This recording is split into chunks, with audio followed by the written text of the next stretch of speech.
Hello everybody and welcome to Let's Play Super Mario RPG. This is by far one of my absolute favorite games for the Super NES, and definitely one of my favorite RPGs. It's probably only tied with maybe Final Fantasy IV. A lot of people like Final Fantasy VI, but to be honest, I've never played through that game. Final Fantasy IV has just such a bigger impact and such better memories. So that would definitely be my favorite Final Fantasy game, but this is probably even my favorite RPG, even more than that on the system.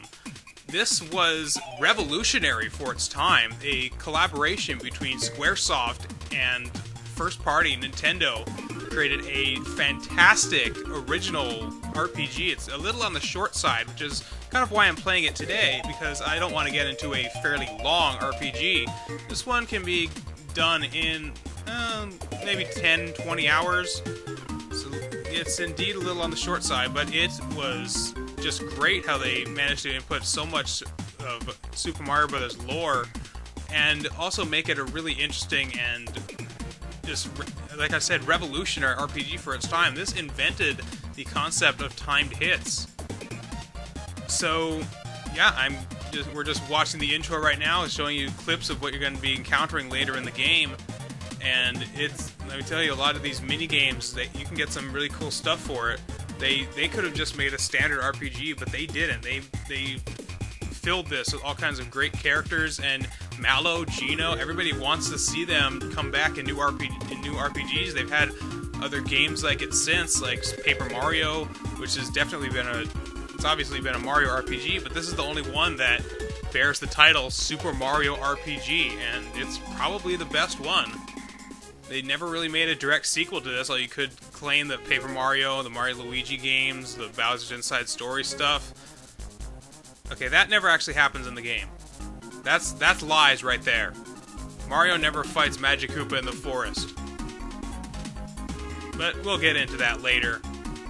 Who are these guys? We're looking at the undersea ocean, fighting piranha plants that I don't think you fight in there, and yeah, you encounter Yoshi in this game, which, again, really is not that important to the rest of the game, but oh yeah, this level is fun as hell. We're going to be playing that soon enough. Well, not for a while, but eventually we'll be playing it. And my personal favorite character, Bowser. King Bowser, as he's called.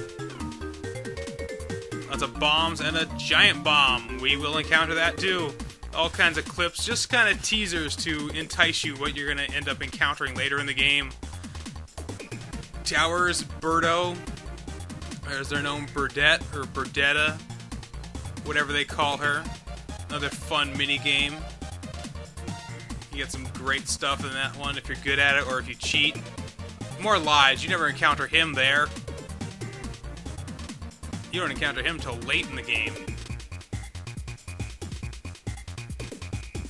Taking the whirlpool down to the bottom. Because, yeah, Mario can sink, he doesn't have to swim around. Infinite combo on that Goomba. Didn't even deal any damage and it killed him. That's how crappy Goombas are. Just stomp them and they die instantly. Nah, that doesn't happen in the game. It should, but it doesn't. How long is this intro? Damn. And again, that fire attack does nothing. That's an interesting thing about this game. They have attacks that seem like they should deal a crapload of damage, and they don't. And then there's other attacks that deal obscene amounts of damage, and it's hard to plan for them. But yes, here's our very ominous intro. All of our heroes in Super Mario RPG. Hurry up, stars. Legend of the Seven Stars.